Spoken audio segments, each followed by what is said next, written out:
Me llamo Almudena Romero y tengo 74 años. Vivo sola en una casa de piedra que construyó mi abuelo con sus propias manos, a las afueras de un pueblo pequeño.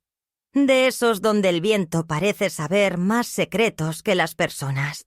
La casa tiene alma, o al menos eso me gusta pensar. En las vigas aún se puede oler la resina seca, y en ciertos rincones la madera cruje como si recordara pasos que ya nadie da. No es una casa moderna ni especialmente cómoda, pero es mía. O lo era. Lo que uno cree que le pertenece a veces es solo un préstamo, una ilusión que se esfuma cuando la realidad decide desnudarla. Soy viuda desde los 46. A Julián se lo llevó un infarto una tarde cualquiera, sin previo aviso, sin permitirnos una despedida. Era un hombre de pocas palabras pero de gestos generosos. Y desde que se fue, aprendí a guardar silencio no por voluntad, sino por costumbre. Con su partida, el mundo cambió de color. Todo se volvió más áspero, más delgado, como si el aire pesara de una forma distinta. Clara, nuestra única hija, tenía entonces 16 años. Una edad tan difícil para perder a un padre como para entender a una madre rota. Yo no nací para ser madre soltera, ni para cargar sola con las cuentas, los libros escolares, los cambios hormonales y las ausencias. Pero lo hice. Sin llorar mucho, sin pedir ayuda, sin contar lo que dolía. No porque fuera valiente, sino porque no había opción. En aquellos años, ser madre significaba resistir. Resistir aunque nadie te viera. Resistir aunque doliera hasta dormir. Me empleé como secretaria judicial en el juzgado comarcal, el mismo donde luego pasé más de 3 décadas redactando sentencias ajenas mientras la mía se iba escribiendo en la penumbra de cada tarde en la cocina. Crucé los años como quien cruza un puente colgante, sin mirar abajo, sin hacer ruido, procurando no temblar. Cada mañana me levantaba antes del amanecer para preparar el desayuno de Clara, repasar sus horarios, revisar sus cuadernos y esconder el miedo bajo la pintura de labios. Nunca quise que me viera frágil, ni vencida. Le repetía que podía lograr lo que quisiera, que el mundo era suyo si sabía sostenerlo con firmeza. Le inculqué la importancia del esfuerzo, del orden, del respeto. Le enseñé a hablar bien, a escribir sin errores, a mirar a los ojos sin bajar la cabeza. Le di todo lo que pude, y también lo que no tenía. Cuando se fue a estudiar a la ciudad, vendí las pocas joyas que me quedaban de mi madre para pagarle el primer año de pensión. No se lo dije, por supuesto. Ella solo sabía que todo estaba cubierto. Durante mucho tiempo pensé que no hacía falta que lo supiera. Las madres no damos esperando reconocimiento. O al menos eso me repetía cada vez que me encontraba llorando a solas frente al armario vacío, cuando no podía comprarme un abrigo nuevo, porque ese mes tocaba pagarle el curso de inglés. Los años pasaron y Clara se convirtió en una mujer elegante, culta, con estudios, con un trabajo importante y amistades que parecían salidas de revistas. Me alegraba por ella, sinceramente, aunque su voz por teléfono empezaba a sonar cada vez más lejana. Ya no me pedía recetas, ni consejos, ni se reía con mis anécdotas de oficina. Comenzó a visitarme solo en ocasiones puntuales, y luego ni eso. Siempre tenía una excusa razonable. El trabajo, un viaje, una urgencia, un resfriado. Pero uno sabe. Una madre sabe cuándo está siendo evitada, cuándo su presencia incomoda, cuando su nombre empieza a no aparecer en las conversaciones. Yo lo sabía, y aún así seguía enviándole cartas, mensajes, pequeños regalos. Pensaba que la distancia era temporal, que era cosa del ritmo de vida moderno, que ya volvería. Hace 2 años, Clara se mudó a una casa más grande, en las afueras de una urbanización con portones eléctricos y jardines que se riegan solos. No fui invitada a conocerla.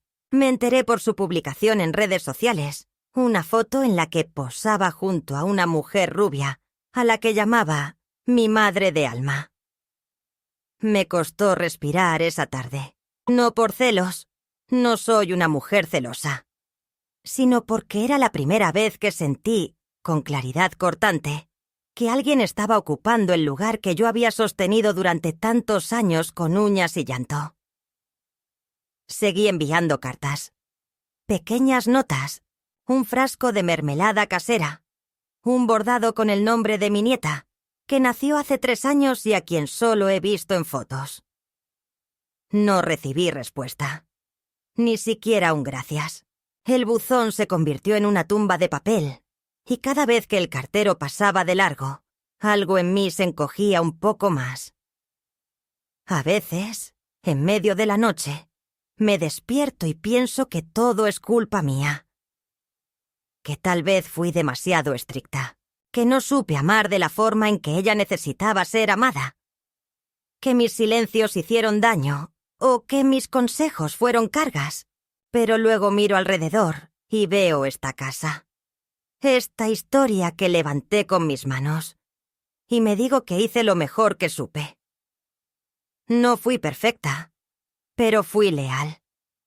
Y eso debería contar para algo, ¿no? Hace poco, mientras limpiaba el desván, encontré una caja de cartón con fotos antiguas. En una de ellas aparecemos Clara y yo frente a la verja.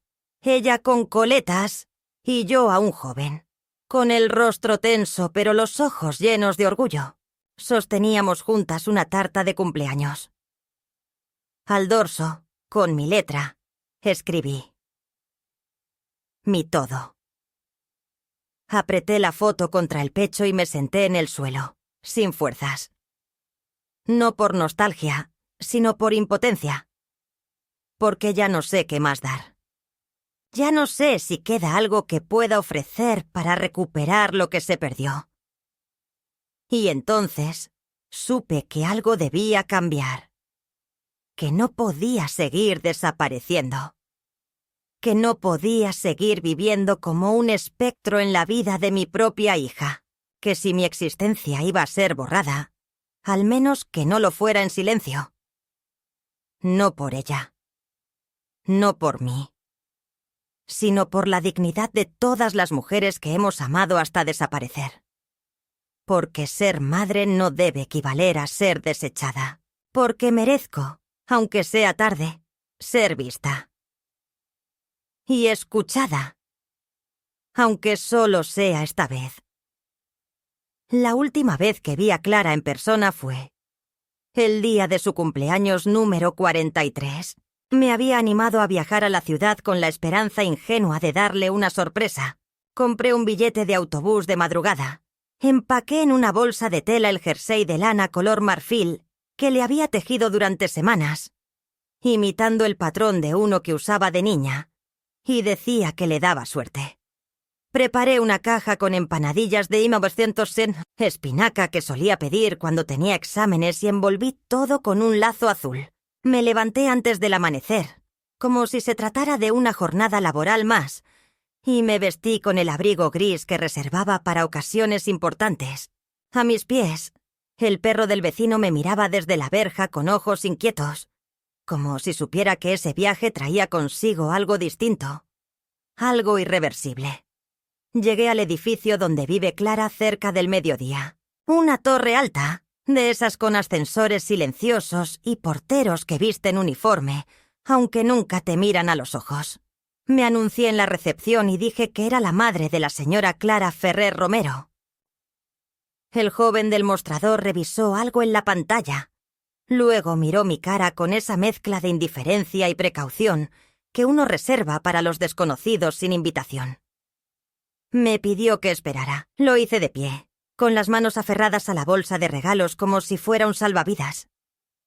Al poco rato, volvió a mirarme con un gesto incómodo. Me dijo que la señora no estaba disponible, que estaba celebrando en casa con algunos invitados, pero que podía dejar el paquete si quería. Le pregunté si podía al menos dejarme subir para saludarla un minuto. Dijo que lo sentía, que tenía instrucciones claras. Le pregunté si podía llamar directamente desde la recepción. Me lo negó. El silencio se hizo tan largo que empecé a temblar. En ese momento, una niña bajó corriendo por las escaleras del vestíbulo. Era Emma, mi nieta. La reconocí de inmediato, aunque solo la había visto en fotos. Tenía el cabello castaño de su madre, pero los ojos eran míos. Lo supe en el acto. Se detuvo al verme, con la sorpresa genuina de quien ha encontrado algo que no esperaba pero no le asusta. Me sonrió con curiosidad, y por un instante sentí que todo valía la pena. Me agaché un poco y le dije suavemente: «Hola, soy la mamá de tu mamá. ¿Sabías que una vez tu mamá también se comía estas empanadillas con las manos porque no podía esperar a que se enfriaran?» Emma rió, y estuvo a punto de hablar cuando alguien bajó tras ella.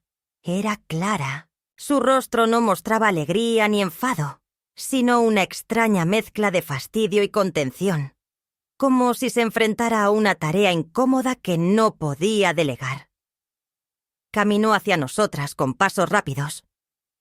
Me miró un segundo. Luego se volvió hacia la niña. «Emma, sube ya. Dile a Laura que te ayude a cambiarte». La niña vaciló, como si no entendiera por qué su madre usaba ese tono. Luego me lanzó una mirada tímida y desapareció escaleras arriba. Clara se volvió hacia mí y, por primera vez, no me abrazó ni me besó. Tampoco me preguntó por el viaje ni por mi salud. Solo dijo: «Mamá, ¿qué haces aquí?»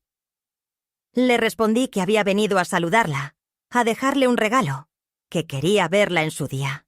Añadí, quizás demasiado rápido, que no pretendía molestar ni irrumpir, solo estar presente unos minutos. Me interrumpió con una sonrisa vacía y dijo: «No es el momento. Estoy con gente. Además, tú ya sabes cómo son estas cosas. No encajas. No es tu ambiente». Me quedé sin palabras. Tragué saliva y traté de mantener la dignidad. Le tendí la bolsa con el jersey y la comida. Ella la miró como si fuera una carga. No la tomó. En cambio, me miró fijo, y con voz suave pero firme, como si dictara una sentencia desde un tribunal, dijo: «Mamá, tú eres un recuerdo desagradable. Cada vez que apareces, me haces retroceder. No quiero eso para Emma. Ni para mí». No sé si fue el tono, las palabras exactas, o el hecho de que no hubiera enojo sino cansancio en su rostro, pero algo dentro de mí se desgarró de una forma definitiva. No protesté, no grité, no lloré.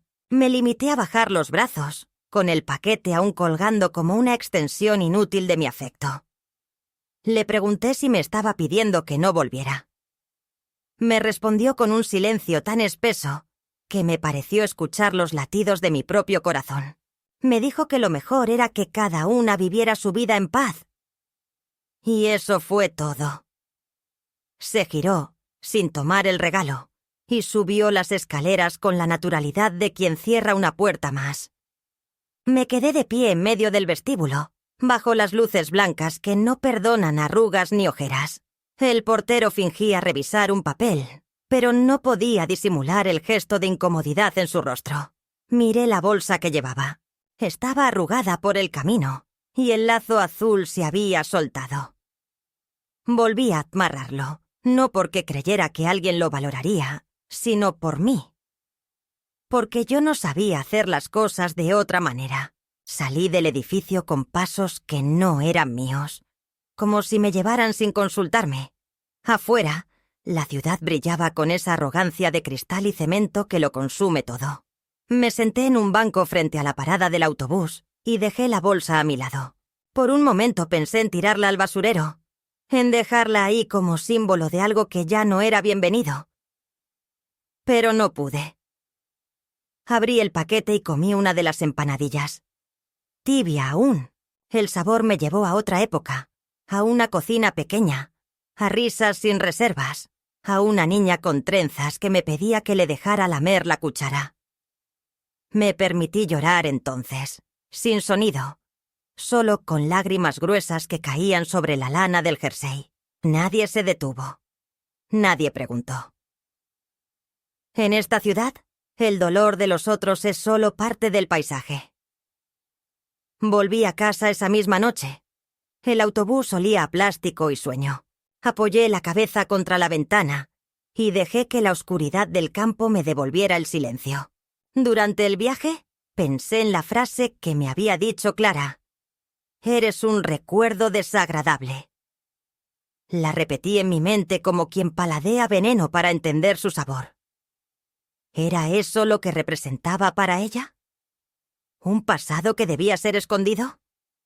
¿Una mancha en la tela impoluta de su nueva vida? Recordé todos los esfuerzos, los días sin almuerzo, las madrugadas en vela, los informes revisados en la mesa de la cocina mientras ella estudiaba. Todo lo que fui, todo lo que hice, de pronto reducido a un estorbo, a un eco molesto que debía ser silenciado. Al llegar al pueblo, no entré directamente en casa. Di una vuelta larga por el camino de los pinos, ese sendero donde Julián y yo solíamos pasear en las tardes de domingo.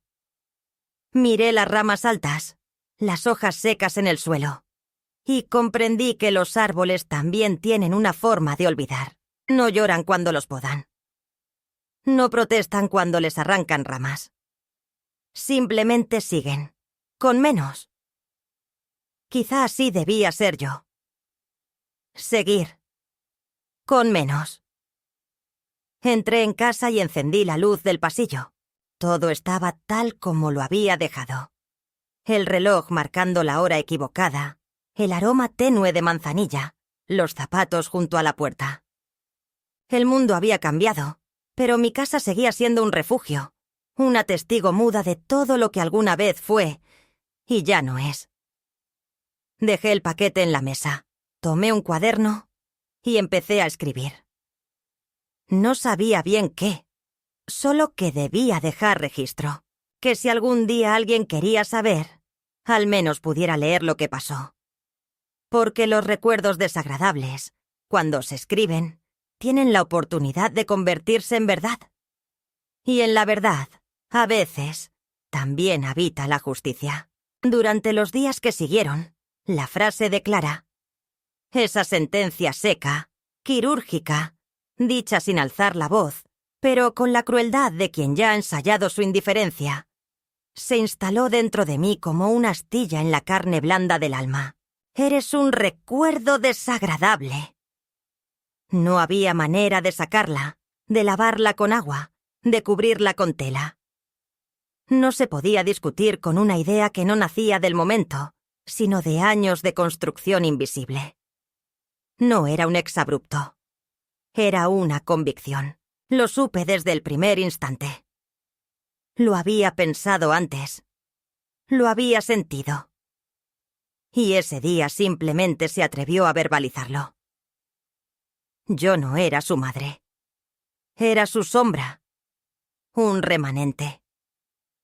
Un eco molesto que debía ser apagado con cortesía pero sin titubeos. Al principio me negué a creerlo por completo. El amor de una madre puede ser muchas cosas, pero sobre todo, es ingenuo. Una cree que aún puede corregir, enmendar, que algo dicho con honestidad aún puede tocar la puerta del otro corazón. Así que la llamé. 2 días después del encuentro en el vestíbulo, marqué su número. Me atendió la grabadora. Dejé un mensaje. Le pedí disculpas por haber aparecido sin aviso. Le dije que había sido un impulso, que quizá debí preguntar primero. Añadí que me alegraba verla, aunque fuera brevemente, y que ojalá pudiéramos hablar con calma en otro momento. Mi voz temblaba, pero cuidé de sonar amable, serena, casi liviana, como si no me hubiese dolido. Pasaron 3 días sin respuesta, luego una semana. Al 8º día el tono de la grabadora cambió. Era su voz, pero ya no decía su nombre completo. Solo decía: «Este es el buzón de voz. Deja tu mensaje». Se había borrado a sí misma. O al menos a la versión que yo conocía, a la Clara que aún incluía a su madre en su identidad. En los días siguientes, probé con mensajes de texto. Primero uno breve, luego otro más cálido. Hablé de cosas triviales. El cambio de clima, una receta que encontré, un recuerdo bonito. Ninguno fue contestado. Después de un par de semanas, el icono de los 2 tics azules desapareció. Silencio. Había bloqueado mi número. Y ahí fue cuando empecé a hacer algo que nunca creí que haría: dudar de mi propia memoria. Una se pregunta si quizás lo que recuerda no es tan exacto. Si los gestos amorosos del pasado no fueron percibidos como uno cree. Si el sacrificio fue invisible. O si, en el peor de los casos, fue percibido como una carga. Empecé a revisar fotos, cartas, agendas viejas. Encontré boletines escolares, dibujos infantiles con mi nombre mal escrito pero rodeado de corazones. Notas que Clara me dejaba en la nevera. «Gracias por la tortilla, mamá». O «Te quiero hasta el cielo ida y vuelta». Leía esas palabras como arqueóloga de un mundo extinto. No quería aferrarme a lo que fue solo para alimentar una nostalgia estéril. Quería entender cuándo se había roto. ¿En qué momento exacto había dejado de ser alguien a quien se amaba para convertirme en algo que se evitaba? La búsqueda no trajo alivio. Al contrario, intensificó el dolor. Recordé una conversación que tuve hace muchos años con mi compañera de trabajo en el juzgado, Carmen. Una mujer de carácter firme y corazón inmenso. Una vez, mientras archivábamos documentos hasta tarde, me miró con seriedad y dijo: «Almudena, tú te estás vaciando por esa niña. ¿Y si el día de mañana ella no llena el hueco que estás dejando?». Recuerdo haberle respondido con esa seguridad que solo las madres ciegas de amor pueden tener: «No hace falta que me lo llene. Con que le sirva para caminar segura, me basta». Ahora me doy cuenta de que en esas palabras había algo más que amor. Había resignación. Había una entrega tan absoluta que incluía la posibilidad de desaparecer. Y desaparecí. Poco a poco, Clara me fue extrayendo de su vida con la delicadeza con la que se quita una costra seca. Sin drama, sin culpa aparente. Solo retirando lo que ya no era útil. Con el pasar de las semanas, algo dentro de mí comenzó a endurecerse. No era odio, ni siquiera rabia. Era una especie de costra nueva, una armadura nacida del agotamiento emocional. Me sentía una mujer que había sobrevivido a todo. Viudez temprana, trabajos dobles, enfermedades, humillaciones sutiles. Pero que ahora, en la vejez, estaba siendo condenada a desaparecer sin que nadie lo notara. Y eso, más que el dolor, era lo insoportable. El borrado, la extinción simbólica. Una tarde, mientras buscaba un recibo antiguo para el impuesto del IBI, abrí la caja metálica donde guardo los documentos importantes. Entre pólizas, escrituras, testamentos y copias de partidas, encontré un sobre arrugado que llevaba años sin tocar. Era un documento de poder notarial. Recordé que, años atrás, cuando Clara recién comenzaba su carrera, me había pedido que le firmara un poder para que pudiera representar mis intereses en caso de enfermedad o emergencia. En ese momento, me pareció razonable. Confiaba en ella. Confiaba tanto que ni siquiera conservé una copia actualizada. Pero ese día algo me dijo que debía revisar. Y al leer con detenimiento, noté que la firma no era la mía. Se parecía. Sí. Pero no era. La R de Romero estaba cerrada, como la hacía ella cuando era joven. Yo la hacía abierta. Fui a mi carpeta de comparativas. Sí, tengo una, donde guardo documentos firmados por mí desde hace décadas. Y la diferencia era clara. Clara había presentado un poder modificado, con fecha alterada. Eso explicaba por qué el banco me había enviado hacía semanas una notificación ambigua sobre movimientos pendientes en cuentas conjuntas. En ese momento lo atribuí a un error administrativo. Ahora entendía que no era un error. Era el inicio de algo más profundo. No quise alarmarme de inmediato, pero la desconfianza ya estaba sembrada. Fui al registro de la propiedad de la comarca y pedí información sobre mi vivienda. Me dijeron que, efectivamente, había una consulta reciente vinculada a mi dirección. Pedí más detalles.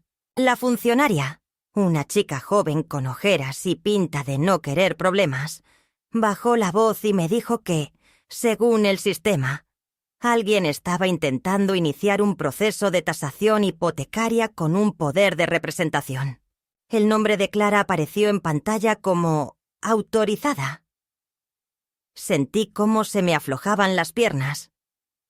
No solo me había llamado recuerdo desagradable, también estaba intentando disponer de mi casa. Y lo hacía por la vía legal, como si yo ya no existiera. Como si fuera un trámite más. Una vieja olvidada con un bien inmueble apetecible. Regresé a casa caminando despacio, arrastrando el peso de una certeza que dolía más que cualquier palabra dicha al desgaire. Al llegar, me preparé un té de manzanilla y me senté en la cocina, frente a la ventana. El atardecer pintaba de naranja las ramas del nogal, y por un momento quise creer que todo era una pesadilla. Pero el sobre con la firma falsificada estaba sobre la mesa. La evidencia no dejaba espacio para el autoengaño. Tomé el teléfono y marqué un número que no usaba desde hacía más de 10 años.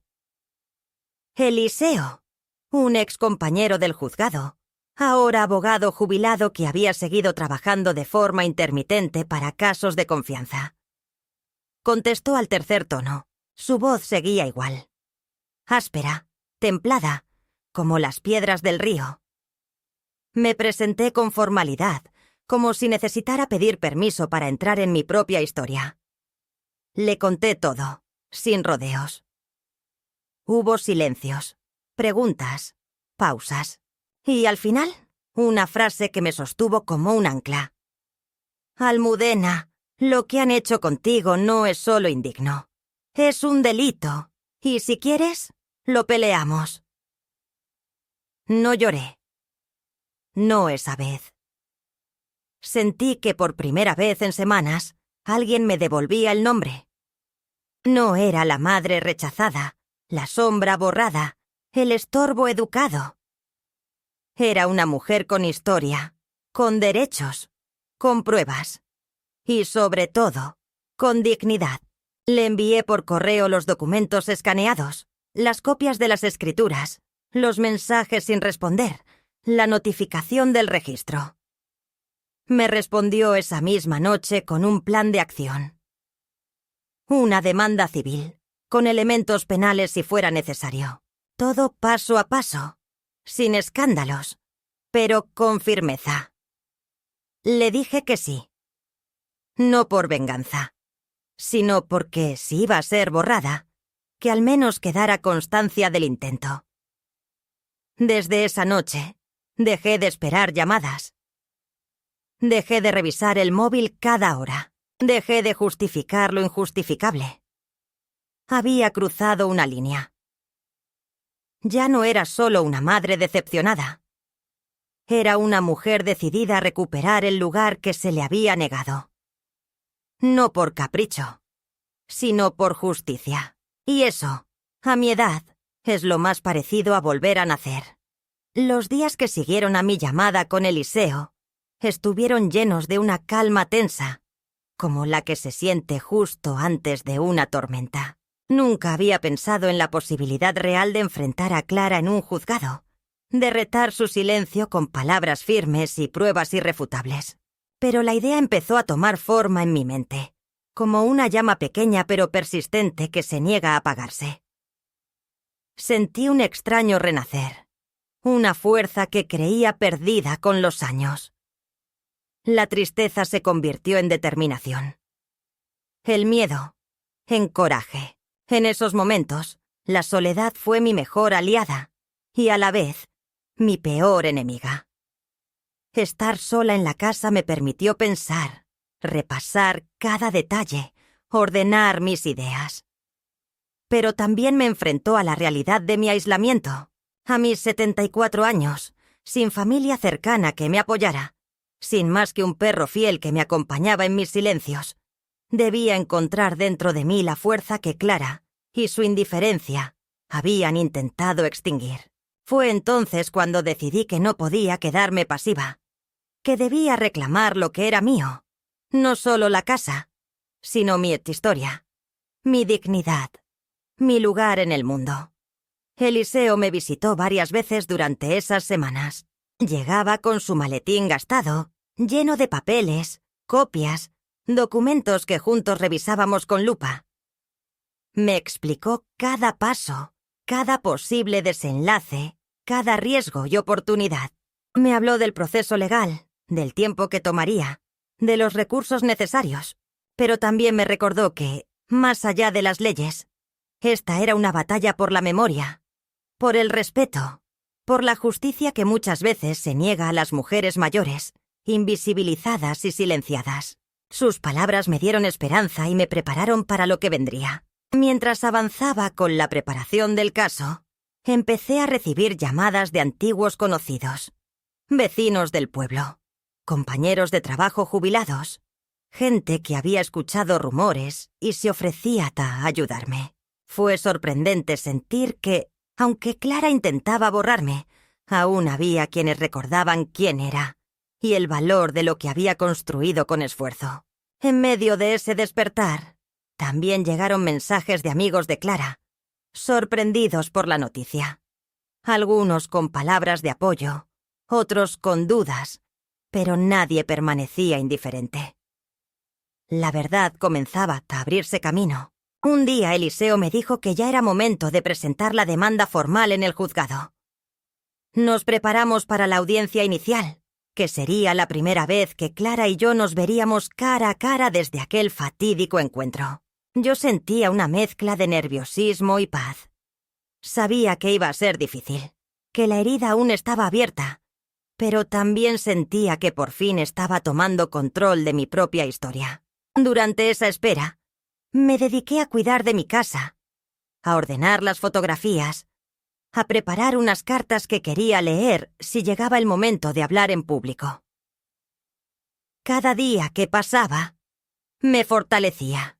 Cuando llegó la fecha, viajé a la ciudad con tiempo suficiente para aclimatarme. Al llegar al juzgado, la arquitectura austera me pareció menos intimidante que la indiferencia que había enfrentado en casa de Clara. En la sala de espera, vi a otras personas con problemas similares. Rostros marcados por el desgaste de la vida, con historias que quizás nunca llegaríamos a conocer. Me sentí parte de algo más grande, una lucha común por dignidad y justicia. La audiencia comenzó con la formalidad que corresponde, pero pronto la tensión creció cuando Clara apareció acompañada de su abogada. Su mirada era fría, distante, como si quisiera que yo fuera una sombra irrelevante. Intentó minimizar mi presencia con palabras amables, pero con un tono que denotaba condescendencia.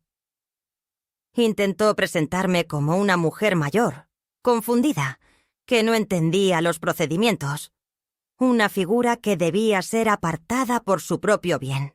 Pero Eliseo estuvo firme. Sacó a relucir las pruebas que demostraban la falsificación del poder notarial y la intención de Clara de hipotecar la casa sin mi consentimiento. Durante el juicio, escuché a Clara relatar su versión, cargada de reproches disfrazados de excusas, hablando de responsabilidades, cambios inevitables y la necesidad de avanzar. Pero cuando llegó el momento de confrontarla con la carta que le había escrito en su juventud, donde expresaba amor y compromiso, y con los documentos originales firmados por mí, su fachada empezó a resquebrajarse. La jueza, una mujer de mirada firme y palabras mesuradas, pidió silencio y leyó en voz alta partes del testimonio, haciendo que la verdad quedara desnuda ante todos. En un momento Clara bajó la cabeza y pude ver cómo un reflejo de culpa cruzaba fugazmente su rostro. Pero no fue suficiente para revertir la frialdad con que se había dirigido a mí años atrás. Aquel día, el juzgado se convirtió en el escenario donde no solo se debatía la propiedad de una casa, sino la justicia para una mujer que durante décadas había sido invisibilizada por su propia sangre. Al salir del tribunal, la gente me miraba con respeto. Algunos con simpatía, otros con asombro.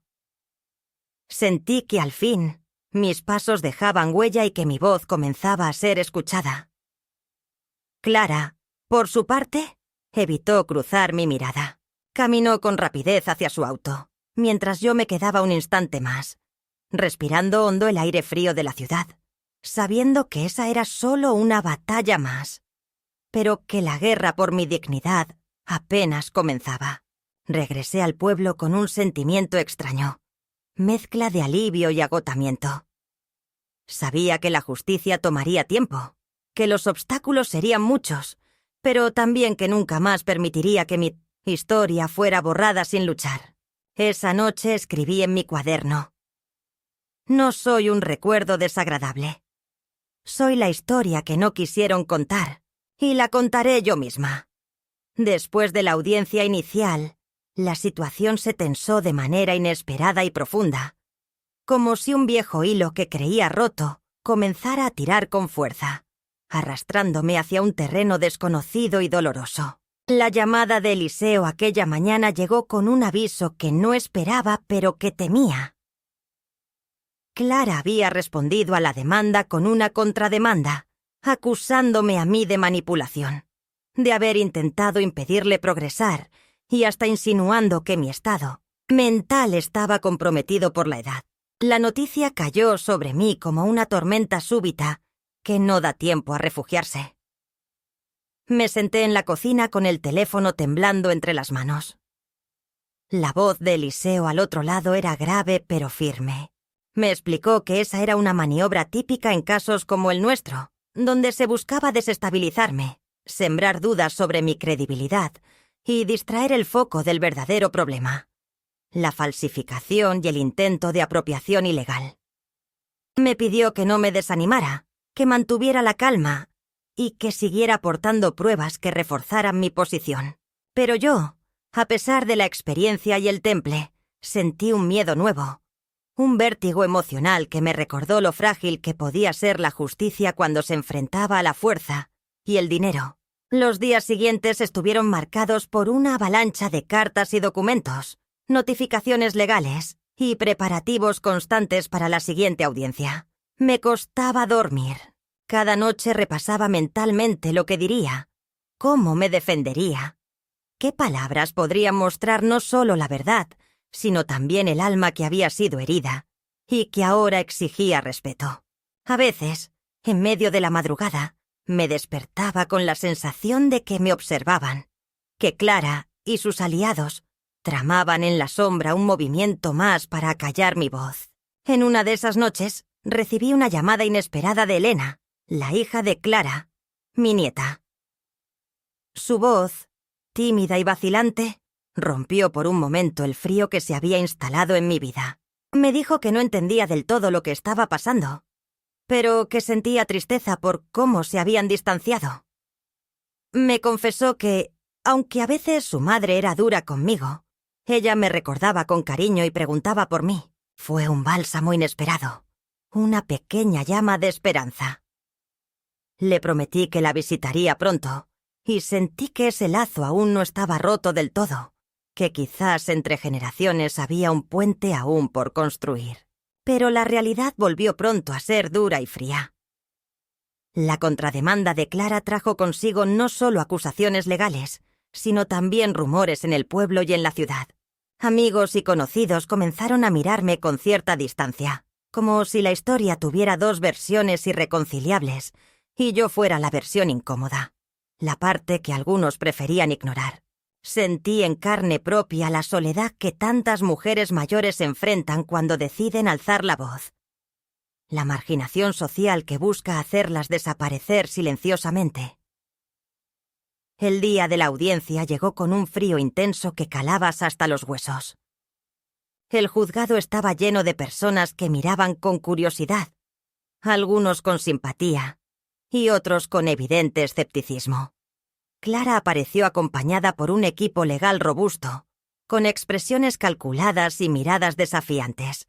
Por mi parte, entré con el corazón apretado, pero con la convicción de que debía resistir, que cada palabra que pronunciara era una victoria para todas las mujeres que habían sido invisibilizadas. Durante la sesión, Clara atacó con ferocidad, intentando pintar mi figura como la de una madre egoísta y manipuladora, que se aferraba a viejas rencillas y que no permitía que su hija viviera plenamente. La sala escuchó sus palabras, que fueron como cuchillos que buscaban herir no solo mi reputación, sino también mi dignidad. Pero cuando llegó mi turno, hablé desde el fondo del alma, con la voz firme pero cargada de emoción contenida. Conté mi verdad, desde aquellos días de sacrificios silenciosos hasta el momento en que supe que había sido borrada de su vida. Hablé de la falsificación, del intento de robarme mi casa y, sobre todo, del dolor de ser excluida por quien creí que me amaba. La jueza escuchaba con atención, sin interrupciones, tomando notas que yo veía reflejadas en sus ojos. Fue un momento crucial cuando Eliseo presentó las grabaciones donde Clara reconocía la propiedad de la casa y cartas antiguas donde me expresaba su cariño. La verdad, tangible y escrita, empezó a desmontar la construcción de mentiras que Clara había levantado. En la sala se hizo un silencio respetuoso que parecía pesar más que cualquier discurso. Cuando la audiencia terminó, la tensión no se disipó. Clara evitó cruzar mi mirada, mientras yo sentía que una parte de mí, quizá la más profunda, había sido escuchada y valorada. Sin embargo, sabía que la lucha estaba lejos de acabar. Esa segunda escalada había puesto todo en juego. No solo peleaba por una casa, sino por el reconocimiento de mi existencia, por la reparación de un daño que iba más allá de lo material. Al salir del juzgado, recibí muestras de apoyo inesperadas. Un vecino del pueblo, que supo de mi situación por rumores, se acercó a darme un abrazo sincero. Una antigua amiga me escribió un mensaje para decirme que admiraba mi valentía. Esos gestos me dieron fuerza para continuar. Pero también llegaron amenazas veladas, llamadas anónimas, mensajes en redes sociales que intentaban desacreditarme y aislarme aún más. Fue entonces cuando comprendí que no solo estaba enfrentando a mi propia hija, sino a todo un sistema que a menudo protege a los poderosos y olvida a las mujeres mayores. En medio de esta tormenta, encontré consuelo en pequeños actos cotidianos. El perro que me acompañaba cada mañana en mis paseos por el pueblo, la carta inesperada de Elena, las visitas de Eliseo que, aunque breves, eran un recordatorio constante de que no estaba sola. En esos momentos, la batalla dejó de ser solo legal para convertirse en un acto de resistencia personal, en una reivindicación de mi derecho a existir, a ser escuchada y respetada. Con cada nueva jornada, mi cuerpo cansado resistía mejor que mi espíritu. Pero, aunque sentía el peso de los años, también sentía la fuerza de una mujer que, a pesar de todo, se niega a desaparecer. En las noches largas, cuando la casa estaba en silencio y las sombras parecían abrazarme, escribía en mi cuaderno: «No me borrarán.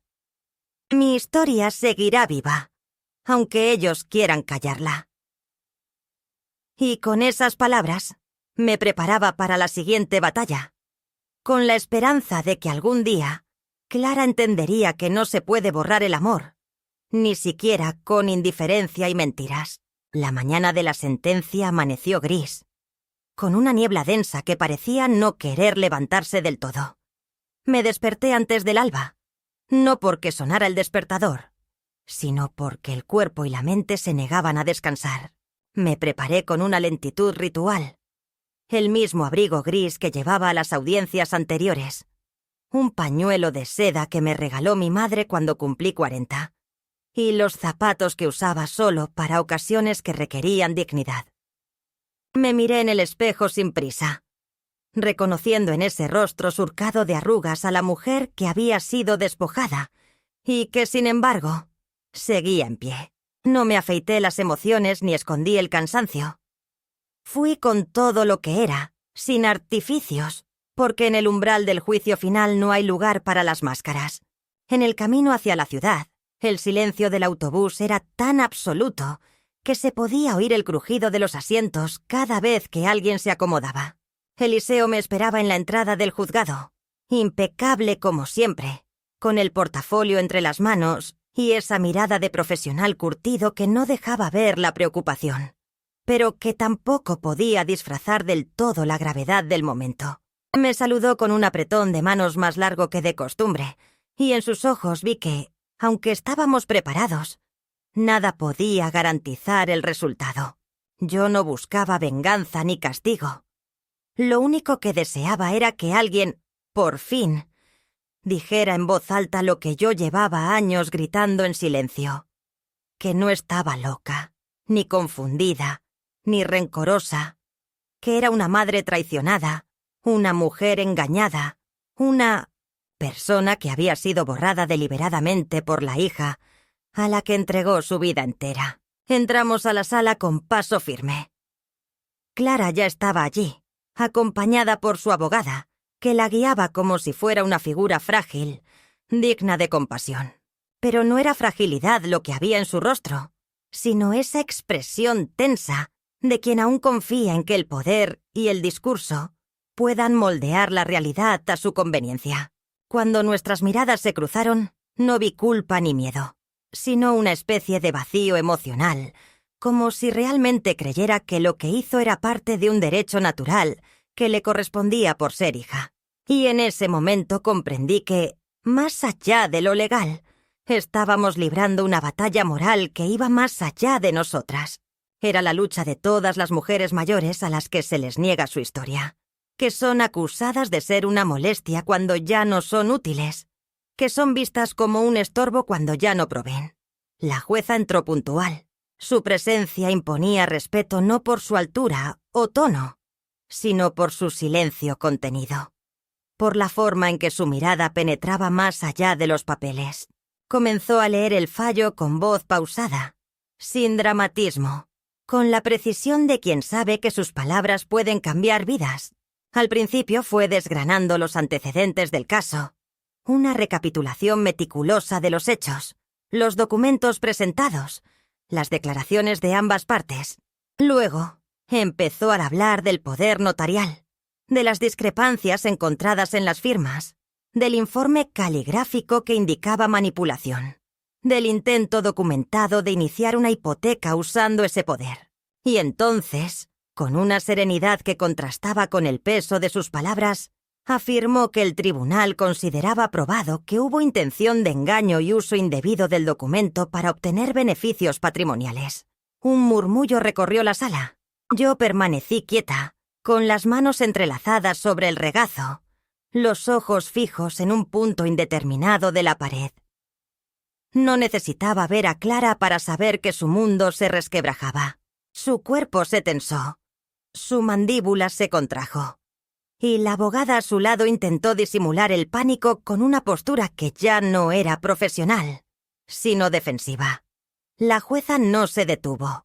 Continuó explicando que, dada la gravedad de los hechos, se remitía el caso al Ministerio Fiscal para que se investigara la posible comisión de delitos penales, concretamente falsedad documental y tentativa de estafa. Ordenó la suspensión inmediata de toda acción sobre la vivienda y se establecieron medidas cautelares que impedían a Clara acercarse o comunicarse conmigo hasta nueva orden judicial. Fue entonces cuando sucedió lo inesperado. Clara se levantó, interrumpiendo el protocolo, y pidió la palabra. La jueza, sorprendida, le concedió 1 minuto. Clara, de pie, con la voz rota, intentó componer un discurso que combinaba justificación con súplica. Dijo que nunca quiso hacerme daño, que solo quería proteger a su hija, que yo no era fácil, que siempre fui demasiado estricta, que no entendía el mundo moderno. Habló de su estrés, de su necesidad de independencia, de cómo sentía que vivía bajo mi sombra. Pero cada palabra sonaba hueca, como si estuviera recitada de memoria, sin alma. No pidió perdón, solo intentó, como siempre, que la culpa se diluyera en argumentos. Y fue entonces cuando hablé.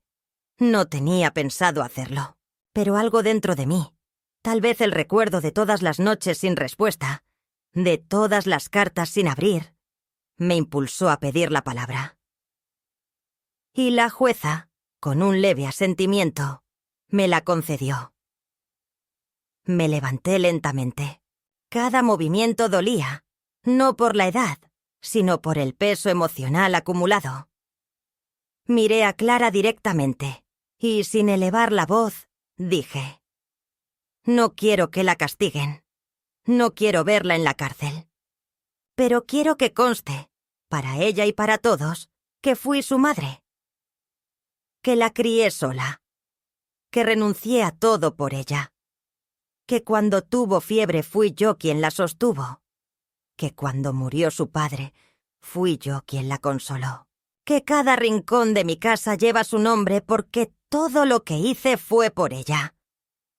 Y que un día, sin que yo lo supiera, decidió que eso no valía nada. Que yo no valía nada. La sala enmudeció. Solo se oía la respiración entrecortada de Clara y el pasar de páginas del secretario judicial. Me senté en silencio. No necesitaba más. Había dicho lo que debía decir. La verdad no necesita adornos. Clara no volvió a mirarme. Su cuerpo estaba hundido, como si por fin comprendiera que hay errores que no se lavan con excusas, que hay traiciones que dejan cicatrices tan hondas que ni el tiempo puede cerrar. Al salir del juzgado, sentí el aire frío en el rostro como una caricia. No me sentía victoriosa. No había alegría. Solo una profunda tristeza, pero también una calma nueva, como si al fin hubiera soltado el peso de tantos años. Caminé sin prisa. La ciudad seguía con su ruido, sus prisas, su indiferencia. Pero yo ya no era la misma. Había recuperado mi voz. Y eso, a mi edad, era más valioso que cualquier otra cosa. Esa tarde, al regresar a mi casa, me senté en la cocina, encendí la estufa y preparé una infusión. Afuera comenzaba a llover con suavidad. El perro se acurrucó a mis pies, y por primera vez en mucho tiempo, no pensé en lo que perdí, sino en lo que aún soy. Porque sobrevivir no es solo seguir viva, es seguir diciendo: aquí estoy, y no me han borrado. Ha pasado casi 1 año desde aquel día en el juzgado, y la vida, aunque no ha vuelto a ser la misma, ha encontrado su forma de continuar. El otoño ha regresado al pueblo con sus árboles desnudándose lentamente, y yo me descubro caminando cada tarde por los mismos senderos que recorría con Julián hace tantos años, recogiendo hojas secas como si en ellas pudiera leerse una respuesta. La casa, mi casa, sigue en pie, firme y silenciosa, como una testigo que no juzga, solo resguarda. Cada rincón guarda un eco, y aunque hubo días en que pensé que no podría seguir habitándola después de todo lo ocurrido, ahora se ha convertido en un refugio más hondo.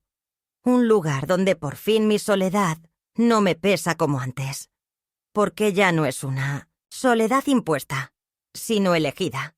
Clara no volvió a comunicarse. La fiscalía abrió una investigación, pero en lugar de perseguir penas de cárcel, se optó por una sanción económica. Un acuerdo condicionado a que renunciara de forma irrevocable a cualquier intento de intervenir en mis bienes. Firmó sin objetar. Supongo que también para ella la batalla había dejado de tener sentido. No sé si se arrepintió, si alguna vez comprendió el daño. Tampoco sé si eso importa ya. A veces me pregunto cómo duerme por las noches, si en algún rincón de su corazón mi nombre sigue vivo, aunque sea como un susurro. Pero no me atormento con ello. Aprendí, por fin, a no esperar disculpas. Hay heridas que solo se curan cuando una misma decide no seguir sangrando. Con Elena, sin embargo, algo ha comenzado a nacer.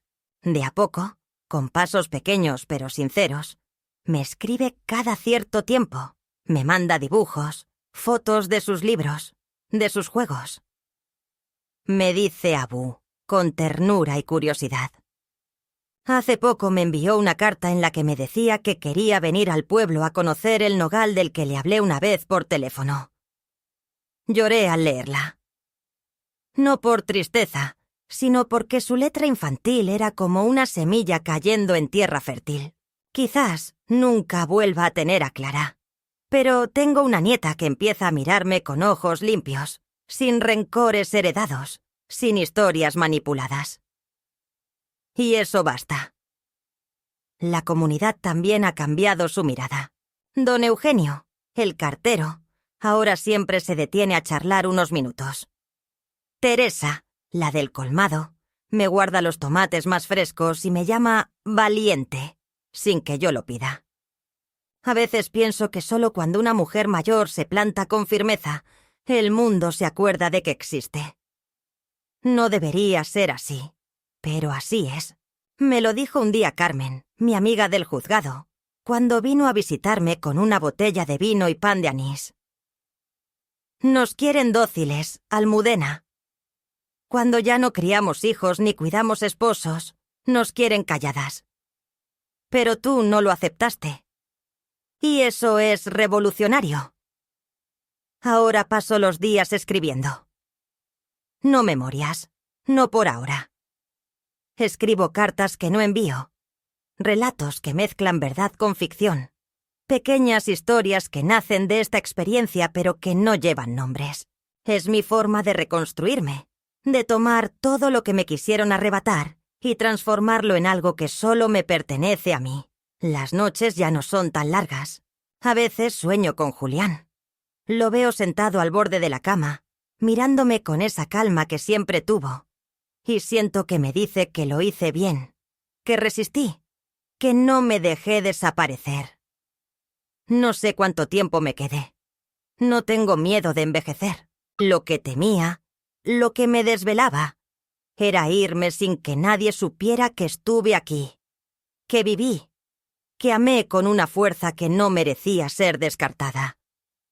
Pero ahora sé que eso ya no puede pasar, porque hablé, porque escribí, porque me defendí, y porque, aunque Clara me llamara un recuerdo desagradable, hay una jueza, una nieta, una amiga y una misma, que saben que fui mucho más.